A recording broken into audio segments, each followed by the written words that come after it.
Okay, so just a quick little video to show you how to access our online classroom. So at this point, I've already logged into Blackboard. I'm in our class. And right now what I've clicked on is this button here. So this online classroom / Blackboard Collaborate. So Blackboard Collaborate is the official name of our online classroom, so of this function here.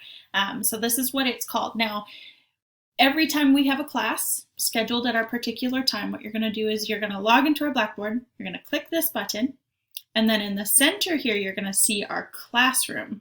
Okay, so right here, all you have to do is just click this button, and what it's going to do is it's going to open our actual class. So right where my mouse is here, you're going to click right here.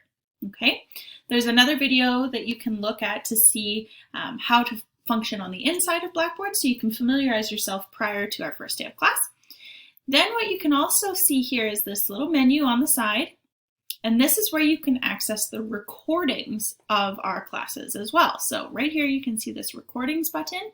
Once we have a class and it's over and it's been recorded, you can watch it back by clicking this button here, and it's going to show any of our recordings from the past 30 days. Okay? Let me know if you have questions.